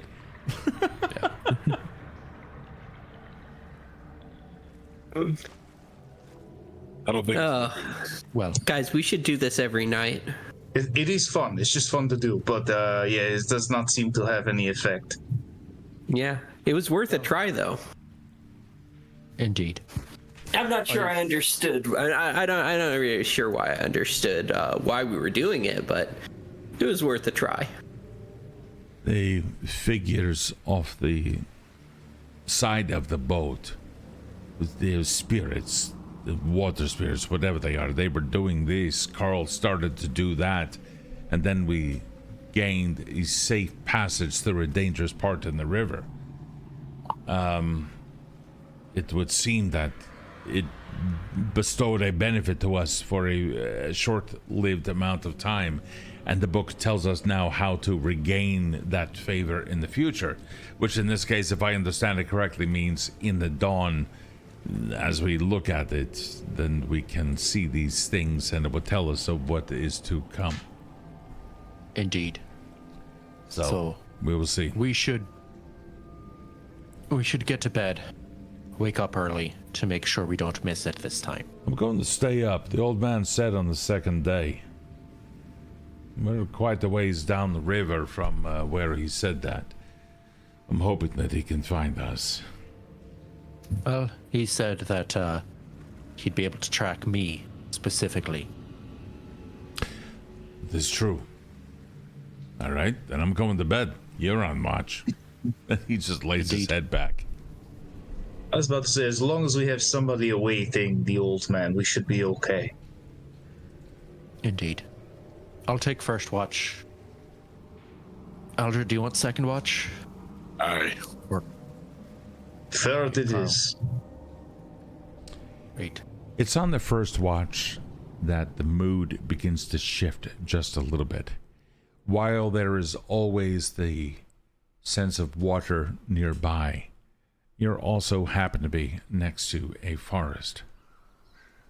Within, you can hear crows and ravens conducting their business at night, which seems to be a little bit on the odd side.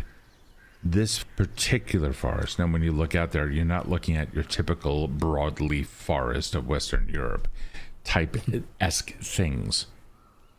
You're still looking at evergreens at this higher latitude? Latitude are the horizontal ones, right? Longitude is this. Okay. Yeah, at the higher latitude, you're still looking at like an alpine type of thing higher in the mountains. Down here, a mix of pines and some more evergreens. The night seems to be going peacefully. Thessalia, give me a perception check. As soon as you said, it seems to be going peacefully, I was like, he's going to ask for a perception check. Is this still with fortune? Mm-hmm. For you, yes. Yes. That is a 23 perception. Jeez. You can see the glint from the firelight that there is one bird that's been up on a branch looking down at you for quite some time. At least since you guys set up camp. Yeah, Tess just kind of sits there, probably sees it out of the corner of her eye, clocks it, and then it's still there. She kind of crosses her arms and then fully is looking up at it. Aldred, is that you? The bird flits down, and you can see it's very clearly a raven with a crystal blue eyes. Yeah, Tess just squats down to get closer to eye level with it. Who else is awake? It's just first watch, so it's just me. You can see a loosely tied piece of hemp string at the bottom of which is suspended a small piece of paper that has been wrapped up by that twine. Tess very slowly and carefully, not trying to startle it, reaches out to get the paper and leather thong. Okay. Yeah, you got it. Not a problem. Yeah. Just carefully pulls it back and unfurls it. Things are much worse here than anticipated, says the message. Villagers gathered in fear. Someone else has come here. Beware the shadows.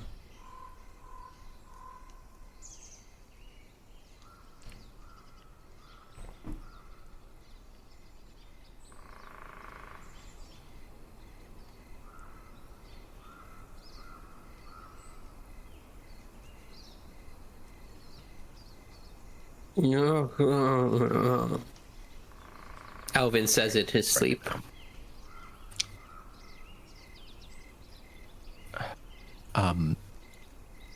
Tess reads that and like rereads it again. Okay. Well, thank you. You need compensation. It already flies off. Yeah, Tess like turns around to look at like, and you're gone. All right. But then, because you continue to look at it, you see the raven is now on the next tree, closer to the river, meaning further east. You want me to go? For some reason, I imagine that you guys camped out on the west bank. Don't know why, but we'll say you did. Fine. You want me to follow you? Raven then flies to the next tree further east. Tess is going to just call it softly. Hold on a moment. Go back and like tuck the note into Aldred's hand and just kind of like nudge him and then take off. Perception check? From me? No, Thessalia. Okay. Oh, Not no. yet. Not yet. Is this still a fortune for me? Yeah. You still have 2 more. Well, after this, 1 more. Damn. That's a 22 perception. So you turn around. You are looking for the raven, right? Yeah. No longer see it. Like, and you scan. You do not see it. It's fucked off. I go in the direction that it was going for a little bit. Yeah, you now approach the edge of the river. Not a problem. Yeah, and still nothing. You don't see it. You also know that he had spoken about mountains, which you can still see, like up against the night sky, like the dark silhouettes against the stars. But you don't know what direction from there. And if you were to go, you'd be walking up at the mountains for days. Yeah. I try to visualize like the line the raven took through the trees, and just like try to stare in that direction at the mountains.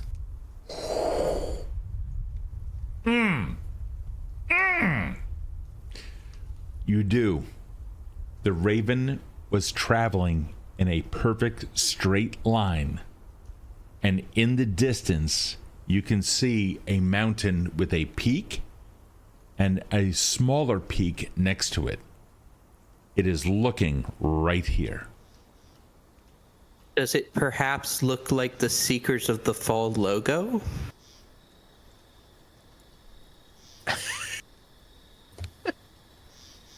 That's on screen right now? Your face is also on screen, and it doesn't look like that. Okay, just asking. Sorry.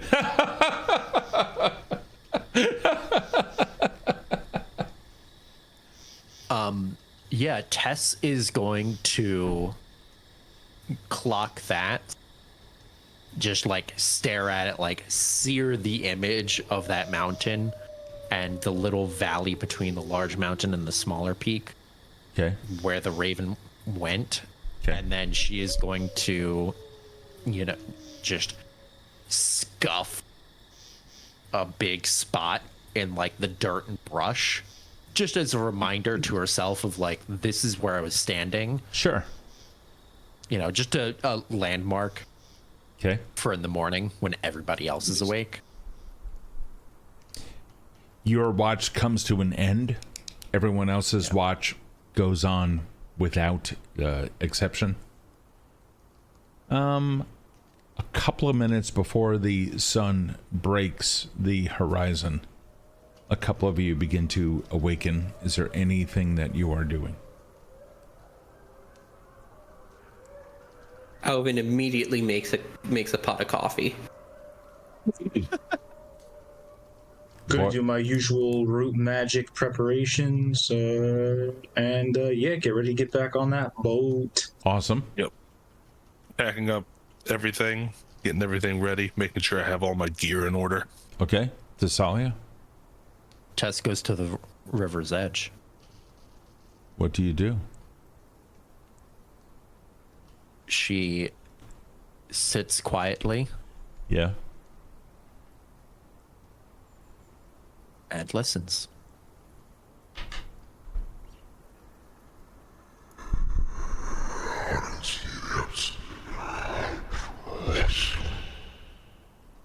As the water trickles in its high-pitched dance, your ears begin to filter that out, and you begin hearing subdued voices of the river itself. You gaze down the way, and where you see a large spirit, it begins to take over that area as if to indicate this is a barrier. You should not pass through this. But you can see off to one side or another a clear passage through. And then your vision kind of like moves forward a little bit. It's almost like you suddenly gained the ability to even look a little bit further. And you do. And you can see that there is a massive drop coming. And at first it doesn't look like anything. If you were on the river, you would be able to, or rather, you're not on the river. And the way that you're looking at this and the way the information is being provided to you is from a particular perspective. So you can see the river a little bit off to the side, and it simply drops off. But if you were on the river, you wouldn't be able to see that it was going to drop off until it was too late, because the image beyond that is of the river continuing from below. You will now gain fortune on all of your sailing lore checks, you, Thessalia, for the next day's worth of travel. The spirits have spoken.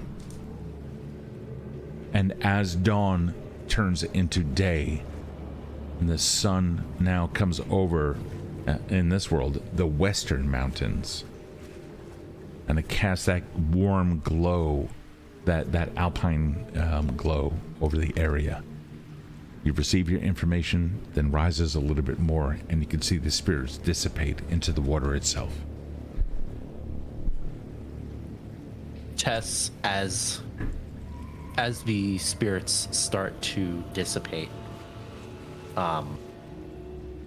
will feel around in her coin pouch for a gold coin and thumb and say, "Thank you, spirits." You see And she chat. Hold on, chat. Somebody out there, give me exclamation point D100. So I live. If you're still watching, this is what we do on occasion. We want to get you guys involved. So yeah, roll or type in exclamation point D100 or D percentile, and let's see what you get. Anybody can do this. In the meantime, what are you doing? She thanks the spirits and then just like flips the coin into the river. Fantastic. As the gold, which coin? What kind of coin? Gold. Okay. So as a gold coin, it begins to catch the morning sunlight, and it hits into the water, and it just immediately disappears. You don't even see it. You see a small rock apparently suddenly disturbed by the river's current, hops up a little bit, causing the water to hit it and splash up in such a shape that only Thessalia happens to notice just for a moment. And you can see a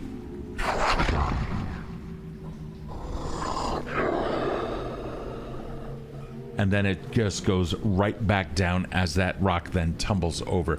But you could swear that you saw a little spirit of the water come up and almost bow to you.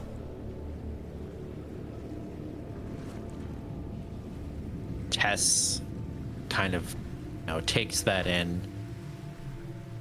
Thank you, chat, for that one. Yeah, dude, that 90 to 100 is exactly what I was looking for, so that was perfect. Yeah, so she, takes that in and just like sits there for a moment, kind of just existing alongside the river and just, right, got to get to business, and then heads back to camp.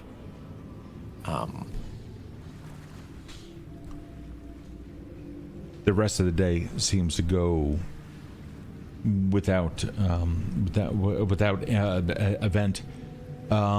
Is there anything that you guys are doing? Thessalia, you also received info, etc. Yeah. While we're still on the at camp, after it's packed up, she would have brought everybody to the spot where the Raven took her, and she marked and point out the mountains.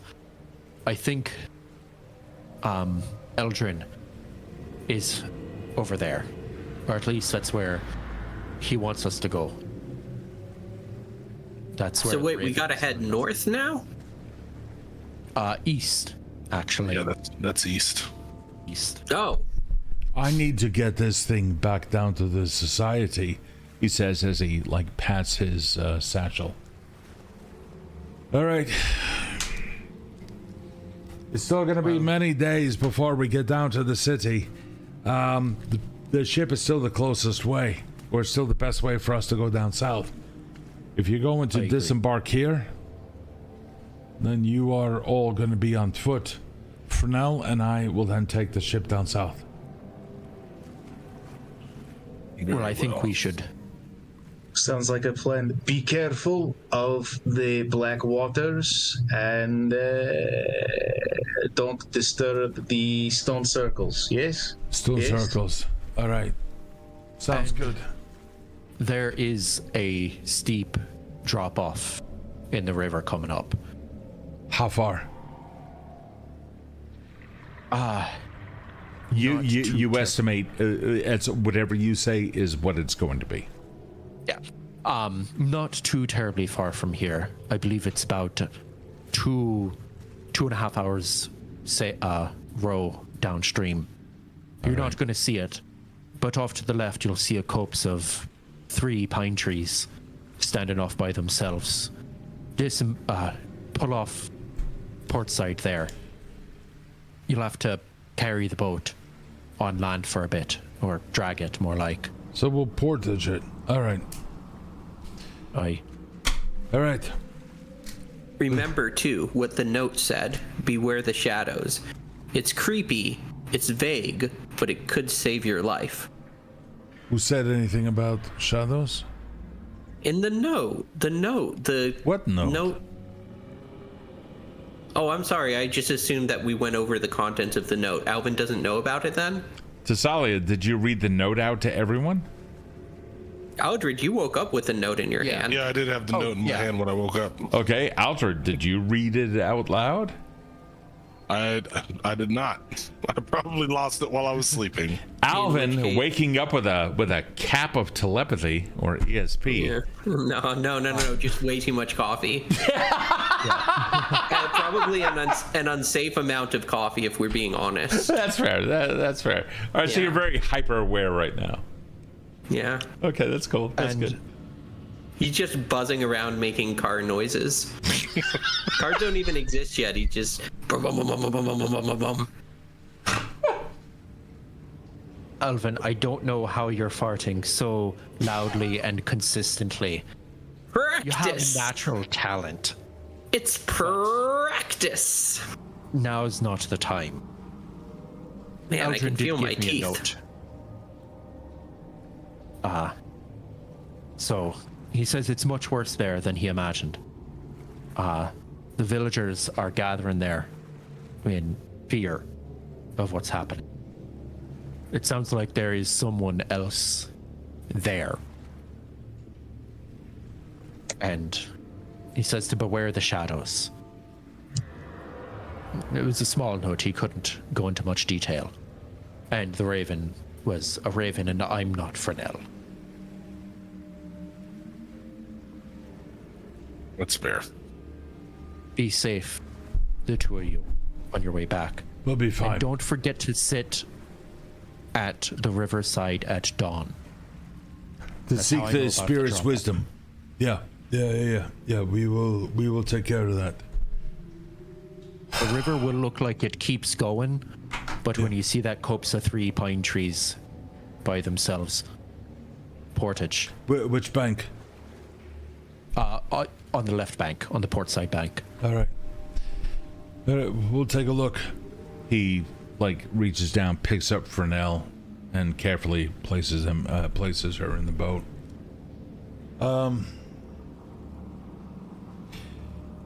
If you have the opportunity, make it back down to the headquarters. It's going to be some time. We're going to continue over to the city. Don't forget the city's name, Skivrii. It's further down. It is large, but it is at the crux of 2 rivers. This is where we will be. I will wait for you there. I know that I'm hoping that you'll be able to bring something back so that we can just bring everything down all at once. But if I don't hear from you within 2 weeks' time, I'm going to make it down there without you. We understand. All right. Be safe. And we have every reason to survive. Well, hopefully you do. Hopefully. Well, I mean, we're getting paid by you, so. Well, I mean, if It's that... not... Yes, Whether this or not is we true. survive isn't necessarily under our control. Yes, but we cannot collect our paycheck if we die. No, this is true. Come at the end of the month and we will pay you, of course. But in the meantime, be safe, all of you. So, and he turns to Alvin. That would be 7 days' time is the end of the month. That's when you get your pay. Ah, thanks. I was just making sure I remembered properly. It's fine, but if I don't see you in 2 weeks... Oh. You're heading wow. off. You're heading off. Look, I know where you are going, or at least I know the terrain of where you are all going. You are going off to the east. You know the mountains that we crossed out of Irundi into where we are now. The mountains to the east are 3 times as wide. Where you are going is into the lands of the Zaxxarok giants. Oh. This is going to be difficult for you, but I don't know how far in you are going. So. Oh. Are we talking friendly giants? Jolly green giants? What sort of giants are we talking about here? Well, it's difficult to say. You probably won't meet any for the first 40 miles or so. But, I think the best way to explain this is that they have a particular penchant for eating people that look like us. A long time ago, there were... Attractive people. A long time ago, there were... these empires began to expand into this area, and the giants lost land to these empirical... these empires gaining boundaries on their lands. And where was a war, if I remember correctly, where the giants lost. And that we show up in their territory, we may be seen as extremely hostile. But what I am more concerned with is the giants that I know about are in a valley beyond this reach of mountains that lie immediately off to our east. That river there, and he points to a river that is flowing down from the east into it. That river there, if you go upriver, you just follow that, just follow the banks of it. That will lead you up there. What I fear the most is in those mountains. That which never left, because no human is going to go up to those altitudes. That is where you will encounter the most powerful of all the giants. And if we don't know where that thing landed, and this, where Thessalia is praying at the river, if we don't know where that rock from the heavens landed over there, I'm afraid you're going to come across something that you do not ever want to face.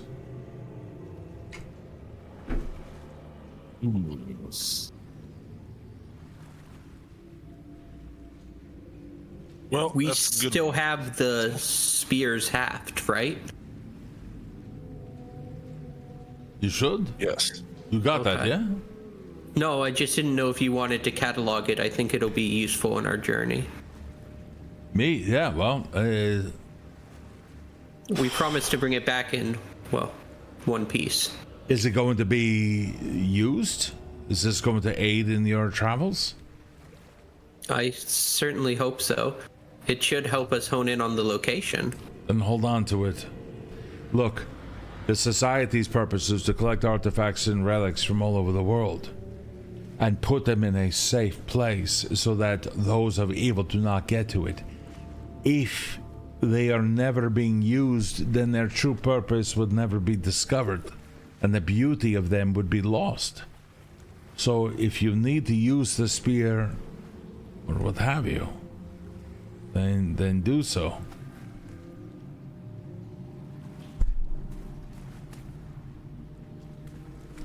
Okay, well, bye. Hey. Alvin starts walking away. Thessalia. When you come back, Rin is talking to the others. How far in do you know? How far into the mountains does Eldrin's Raven lead you? Just to the valley between the real big one right there and the real little one next to it. That valley there. I understand. All right. I wish you the best of luck. What I was telling them while you were praying down at the river, where you are going, where those mountains are, that is where the worst of the giants exist. You hear storms, and see clouds. Do not hang around for too long. I understand. But I don't know what beware the shadows means, so I wish you all the best of luck. I'll take Frenell back. We'll get this artifact back safely. 2 weeks time down to the city, yeah? He begins pushing the boat off. We'll help him disembark or embark back into the river. All right. See you soon. He pushes off, hops in. Frenell is already in, and immediately grabs a rudder and an oar to steer here and there. Safe travels. We'll see you soon. 2 weeks out of the city. Aye. Do. Remember, river's edge at dawn. He looks down at the river, looks back at you, stands up. River's edge at dawn. What you are standing in is a valley, one that has been carved out by a river older than most people in this region can remember. A small mountain lays off to its northern side. Kicking over to the VTT, we'll be able to see this. The river itself will lead you some 24 or 36 miles inland. There is exactly a mountain directly to the north of that. And where you are going, I'm going to draw on the map so that you can see it. There were two peaks. One was large, one was small. This and this is where you were looking. This area here is where that valley, apparently I'm now dividing in math. This, Damn it, beat me to it. this line represents the view that you had. Okay. Coming straight down that way. All right? Copy. No, that's weird. The background isn't loading in VTT for me for some reason, but I'll be fine. Okay. All right, you got it. Yeah. All right. Well, Tess just kind of like absentmindedly like brushes herself off. I suppose let's start trekking inland. And beware shadows too, I guess. Like Erin, I'm not sure what that part of the note means, but we should be on our guard. Absolutely. Surely, yes. Shadows and giants. Let us avoid. You begin moving in an easterly fashion along the river. Each of you looking out for any dangers that might be around you in this new environment. Though you are much further south than where you had been in a land of blizzards and drifts that are 3 times your height, you can still smell snow somewhere on the air. Then when you look ahead, you can see where it lies. It's not just up on the peaks, it's midway down the mountains from where you can see. The river that you happen to be following, some 20 feet wide here, 15 feet wide there, fairly small compared to the river that you had been traveling on, which, over the course of time, had been necessarily gaining in width, as more and more rivulets, as it goes down to the south, begin to add the water. But as you go up, you're noticing that small shoots of green trying to get through and claim some of that summer sun. They're trying their best, but the land around here is fierce. And so it is with your experiences as well. The very first night in encampment spent cold, shivering. You piled on everything, you took care of yourselves, not a problem, no rolls needed. You had set up watches, and certainly things are out there, but nothing supernatural. You heard wolves, yes. You heard ravens croaking in the night, yes. You saw beautiful stars, completely crisp and clear to your night's eye. Nothing wrong there. In the dawn, the river down below, a vision, a thin line cutting through the earth. And so your second night came, likewise. You seem to be heading back up into the very region that you wanted to escape. But it was towards the middle of that day, comfortable. You guys were able to move around without much additional clothing on. It was barely 45 degrees in Fahrenheit, meaning that you might see your breath here and there. But for the most part, you're okay. No survival checks needed. But it's when you saw that stick. Well, it seemed to be a stick at first. And then you realized it's all about the proportions. It wasn't that. It was so much worse. The stick continued to grow. And you realized that what you were looking at was something more akin to an older sapling. And on the end of it, spiked, was the skull of some great horned beast, the skull of which is easily some 7 feet wide. The horns that come off of its head remind you of a ram's horns.